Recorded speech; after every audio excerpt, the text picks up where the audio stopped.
Pemuda ini selalu tampil bersahaja, tenang, dan berperilaku memikat. Selalu berpikir jernih setiap menghadapi masalah yang paling rumit sekalipun.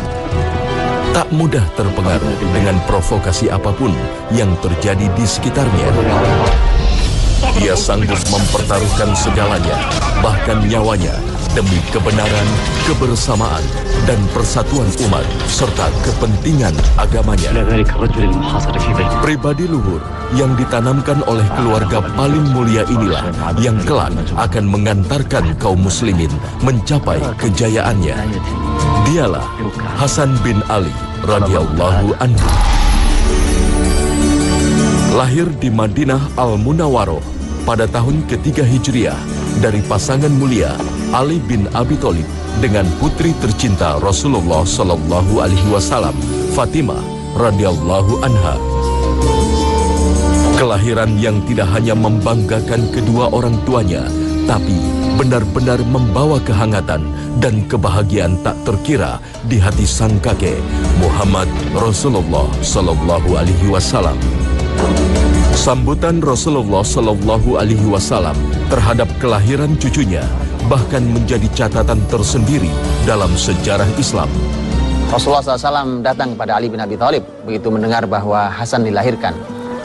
Kemudian Rasulullah SAW bertanya kepada Ali, sang ayah, kau beri nama siapa anakmu ini? Ali bin Abi Thalib radhiyallahu anhu, dan ini menunjukkan seorang Ali bin Abi Thalib. Dia mengatakan, aku beri dia nama Harb. Harb dalam bahasa Arab artinya perang. Jadi Ali bin Abi Thalib sebagai seorang pahlawan, seorang panglima di medan pertempuran, dia ingin nampaknya ada anaknya yang menuruni sifat menjadi seorang yang ahli di medan pertempuran. Diberilah nama perang. Rasulullah SAW menolak. Nabi mengatakan tidak. Anakku yang ini namanya adalah Al-Hasan. Hasan artinya baik. Ada doa-doa yang diajarkan oleh Rasulullah SAW, dan itu juga baik kita baca doa itu kapan pun, bukan hanya waktu bayi, bahkan untuk anak-anak kita, bahkan untuk kita dan keluarga kita. Rasulullah SAW pernah, nanti ketika Husain sudah lahir, artinya berarti sudah setahun berikutnya, berarti Hasan sudah mulai tumbuh, Rasulullah SAW berdoa dengan doa beliau, U'idhukuma bikalimatillahi tammah min kulli syaitanin wahamah wa min kulli ainin lamah. Artinya adalah aku memohonkan perlindungan untuk kalian berdua dengan kalimat-kalimat Allah yang sempurna dari segala macam gangguan setan, dari binatang yang bisa membahayakan, dan dari mata yang bisa merusak. Tiga hal yang dimintai perlindungan ini buat kita sangat manfaat hari ini. Itulah kita ambil umpamanya, tidak usah setan dan tidak usah mata, kita bicara binatang saja. Hari ini bahkan nyamuk bisa membunuh orang hari ini. Maka dari itu ini doa yang sangat bermanfaat, dan Rasul mengatakan, aku berdoa begini bagi Hasan dan Husain karena dulu ayah kami Ibrahim, Nabiullah Ibrahim alaihissalam juga membaca doa ini untuk kedua putranya, yaitu Ismail dan Ishak. Sebagai cucu pertama Rasulullah Sallallahu Alaihi Wasallam, Hasan tumbuh dan berkembang dengan nilai-nilai agama yang luhur. Tak pernah tercemar oleh kepentingan dunia. Ia selalu menjadi pelipur bagi Rasulullah Sallallahu Alaihi Wasallam. Maka kehangatan dan sentuhan Rasulullah Sallallahu Alaihi Wasallam selalu menyertainya di masa pertumbuhan. Di balik kasih sayangnya yang begitu mendalam, Rasulullah Sallallahu Alaihi Wasallam tetap tegas menyikapi cucunya jika berlaku salah, sekalipun masih kecil. Ketika suatu hari Hasan masuk ke Masjid Nabawi, di Masjid Nabawi ada kurma menggunduk, kemudian di sana ada sahabat-sahabat Nabi, kemudian ada Rasulullah SAW, kemudian ada Hasan datang, masuk ke masjid, melihat kurma seorang anak kecil, dia ingin sekali, dia ngambil satu kurma, kemudian dia masukkan ke dalam mulutnya, dia makan kurma itu. Kemudian oleh Nabi dikejar, didatangi, dia lari, dikejar oleh Nabi SAW, begitu ditangkap oleh Nabi SAW, kemudian Nabi SAW mengatakan, kah, artinya buang. Kemudian Hasan tidak membuang korma itu. Oleh Nabi dipukul-pukul sedikit rahangnya supaya dikeluarkan, tidak juga dikeluarkan oleh Hasan. Nabi SAW akhirnya memasukkan jarinya ke dalam mulut Hasan. Dimasukkan, kemudian diambil dengan sedikit dipaksa tentu, diambil kemudian dibuang oleh Nabi SAW. Di hadapan Hasan dan di hadapan para sahabat yang menyaksikan di Masjid Nabawi. Sahabat bertanya, Tentu sahabat bertanya, ya Rasulullah, kenapa kau lakukan itu? Nabi SAW berkata pada Hasan, "Ama ta'alam ya Hasan, tidakkah kamu tahu wahai Hasan, bahwa kita ini adalah keluarga yang tidak boleh memakan harta zakat dan sedekah. Karena dalam syariat Islam, bahwa Rasulullah Muhammad SAW dan keturunannya Ahlul Bait tidak boleh makan harta zakat dan sedekah. Nah, dan kurma itu adalah kurma zakat dan sedekah. Rasul sangat sayang pada cucunya. Suatu hari Nabi SAW khutbah Jumat. Itu khutbah Jumat di mimbar beliau ada beberapa tangga. Itu beliau khutbah di mimbarnya. Kemudian terlihat Hasan dan Husain lewat di antara jamaah Jumat ketika itu. Disebutkan dalam sejarah dia berpakaian warna merah-merah. Nabi hentikan khutbah sebentar, kemudian turun dari mimbar, diambil kedua cucunya itu. Karena disebutkan dia berjalan sekali waktu jatuh, namanya anak kecil, kemudian dibawa ke mimbar. Nabi SAW mengatakan bahwa innama amwalukum wa auladukum fitnah. Ini ayat bahwa sesungguhnya harta kalian, anak-anak kalian bisa menjadi fitnah. Seperti aku hari ini ketika melihat mereka berjalan berdua, kemudian dengan lucunya mereka berjalan itu, aku tidak tahan untuk akhirnya menghentikan khutbahku sementara untuk mengambil mereka. Kebersamaan Hasan bin Ali dengan kakeknya Rasulullah Shallallahu Alaihi Wasallam tak berlangsung lama.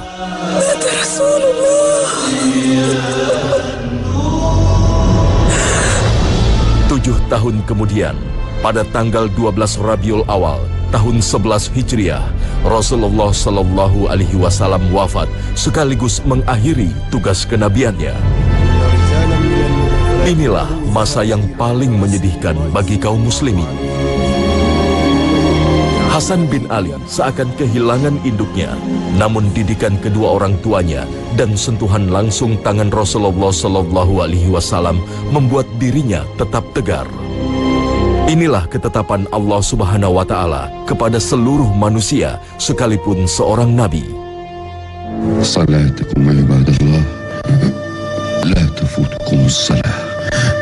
Aqimus salata ya Hasan. Tanpa Rasulullah Shallallahu Alaihi Wasallam, Hasan kemudian dibesarkan kedua orang tuanya. Ketegasan dan kelembutan sang ibu dan jiwa kesatria serta kedalaman ilmu sang ayah mengalir dalam darah Hasan. Dengan kebersihan jiwanya dan kejernihan pikirannya, Hasan kecil mengamati segala peristiwa di masa Khalifah Abu Bakar Siddiq yang berhasil menyatukan kembali kaum muslimin dari perpecahan akibat gerakan kaum murtad. Hasan juga terus belajar dari peristiwa-peristiwa di zaman Khalifah Umar bin Khattab.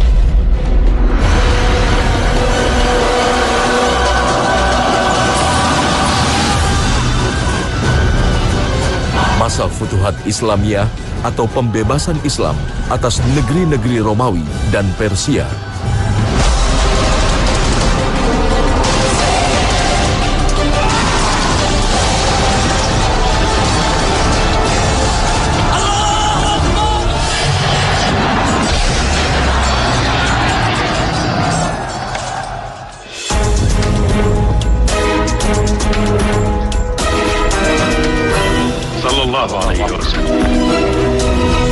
Pelajaran-pelajaran inilah yang mendorong dirinya menjadi seorang mujahid yang tangguh.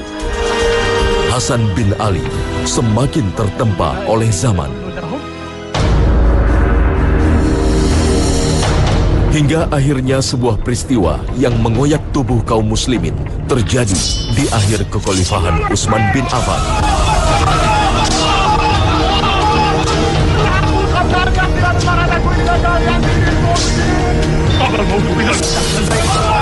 Pemberontakan terhadap Khalifah Utsman yang dipicu meluasnya api fitnah menjadikan Hasan bertindak. Atas perintah Ali bin Abi Thalib, Hasan dan adiknya menjaga rumah Utsman. Demikian pula pemuda-pemuda lain, putra sahabat Rasulullah Shallallahu Alaihi Wasallam.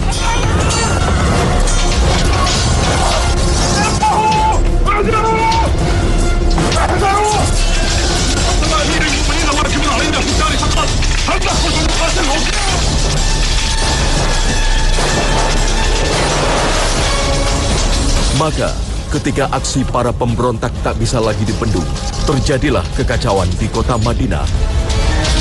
Hasan dan sahabat lainnya tak mampu menahan kawanan pemberontak yang menerobos pintu rumah Utsman dan membunuh sang khalifah.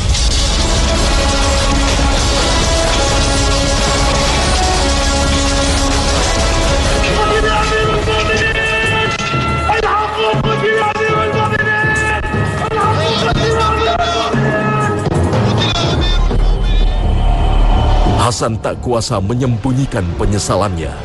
Sang ayah, Ali bin Abi Thalib, sempat murka pada dirinya karena tidak berhasil menjaga Khalifah Utsman. كيف قتل عثمان وأنتم على الباب؟ كيف؟ اللهم إني أبرأ إليك من دم عثمان. اللهم إني أبرأ إليك من دم عثمان. اللهم العن قتلة عثمان. اللهم العن قتلة عثمان.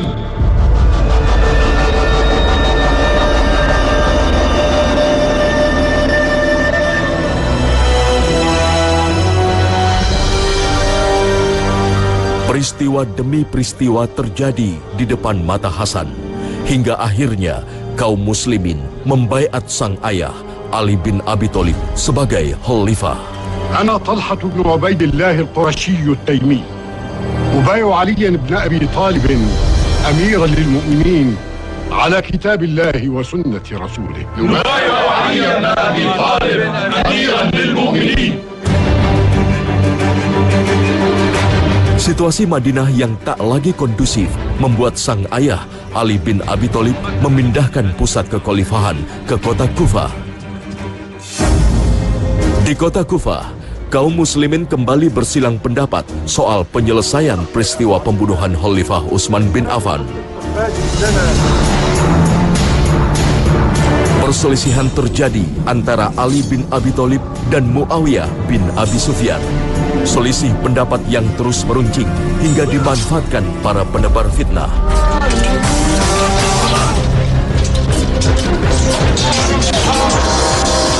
Perang Siffin dan Perang Jamal pun terjadi. Peristiwa yang sangat disesali oleh seluruh sahabat-sahabat Rasulullah Sallallahu Alaihi Wasallam.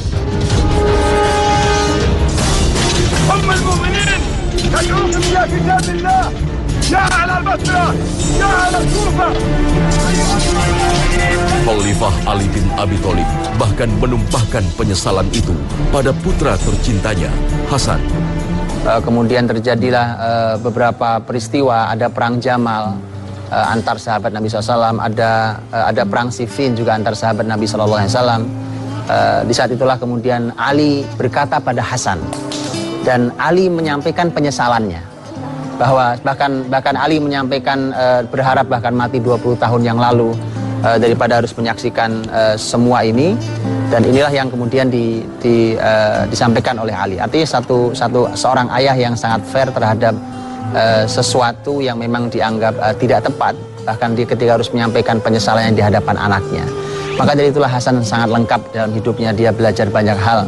Bahkan orang tua yang tidak gengsi untuk menyampaikan dia menyesal dengan peristiwa ini. Karena seluruh sahabat Nabi, bukan hanya Ali, seluruh sahabat Nabi SAW menyesal ketika kemudian terjadi pertumpahan darah dan ada korban karena perbedaan pendapat yang terjadi di antara mereka. Berbagai peristiwa terus terjadi. Sejarah mencatat inilah masa paling sulit yang dihadapi kaum muslimin. Hingga akhirnya Ali bin Abi Thalib terbunuh di tangan kaum Khawarij saat menjadi imam sholat. صلاتكم عباد الله لا تفوتكم الصلاة أقم الصلاة يا حسن أقم الصلاة. Hasan bin Ali langsung mengendalikan situasi dan atas perintah sang ayah ia menjadi imam sholat. Inilah peran awal di garda terdepan umat bagi seorang Hasan bin Ali. صلاتكم عباد الله يقول لكم أمير المؤمنين لا تفوتوا صلاتكم. ثم أوصيك يا حسن. Menjelang wafat, Ali memberikan wasiat pesan pada anak-anaknya. ولا تموتن إلا وأنتم مسلمون واعتصموا بحبل الله جميعا ولا تفرقوا.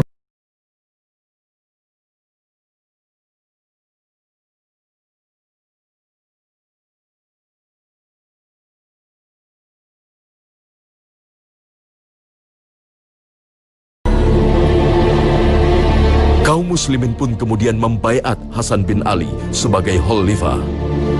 وقد أصبنا من قبله بمن هو خير رسول الله صلى الله عليه وسلم ولقد بايعنا بعده أبا بكر الصديق رحمه الله قبل أن ندفن رسول الله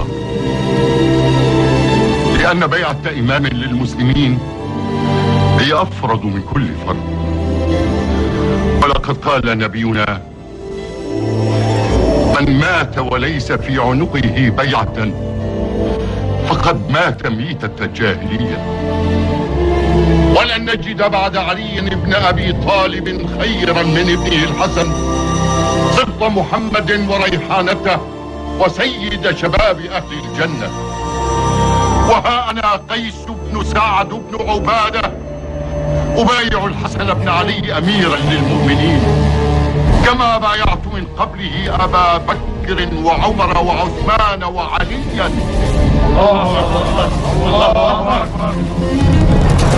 Hasan mulai menata untuk memulihkan situasi yang dihadapi kaum muslimin. Namun perselisihan dengan Muawiyah tak pernah menemukan titik temu.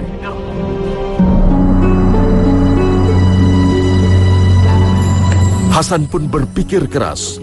Situasi semacam ini sama sekali tidak menguntungkan kaum muslimin, bahkan bisa menjerumuskan kaum muslimin ke dalam lubang perpecahan yang semakin dalam. Melihat situasi Syam yang terlihat stabil, Hasan segera mengambil langkah radikal. Persatuan umat ini lebih penting dari segalanya.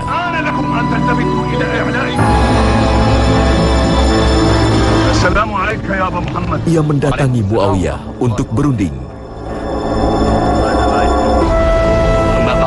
Hasan kemudian menyerahkan kepemimpinan muslimin kepada Muawiyah di Damaskus setelah 6 bulan menjadi khalifah. وإنني قد نزلت لمعاوية بن أبي سفيان عن خلافة المسلمين فوالله ما أحببت أن ألي من أمة محمد مثقال حبة من خردل تراق فيها قطرة دم من مسلم فعودوا إلى دياركم يرحمني ويرحمكم. Dengan begitu, masa kekhalifahan Hasan bin Ali menggenapi masa Khulafah Ar-Rasyidin yang disebut Rasulullah Sallallahu Alaihi Wasallam selama 30 tahun. Langkah besar Hasan bin Ali menyerahkan kepemimpinan menjadi awal dari persatuan umat. Inilah masa yang dicatat sejarah Islam sebagai Amul Jamaah atau Tahun Persatuan. Hal ini sekaligus menjadi bukti kebenaran dan kenabian Rasulullah Sallallahu Alaihi Wasallam yang menyebut sang cucu tercinta ini kelak akan menjadi pemersatu umat. Kalau tidak ada karya yang lain dari Hasan kecuali hanya ini, yaitu menyatukan umat, maka ini adalah karya besar itu. Ini adalah kebesaran itu. Dan ini yang disebut Rasulullah Sallallahu Alaihi Wasallam. Inna bni hadza, yaitu Hasan, sesungguhnya anakku ini, inna bni hadza sayyid. Sesungguhnya anakku ini adalah seorang pemimpin, seorang tokoh. La'allallah an yusliha bihi ta'ifataini 'azimataini minal muslimin. Dan kelak mudah-mudahan Allah Subhanahu wa taala dengan keberadaan dia mendamaikan dua kelompok muslimin yang sedang berhadapan. Hasan bin Ali kemudian menetap di kota Madinah hingga wafatnya di usia 46 tahun. Langkah Hasan bin Ali benar-benar menjadi tonggak awal bagi penyebaran Islam Asia, Afrika, hingga Eropa. Rahimahullah, Hasan bin Ali.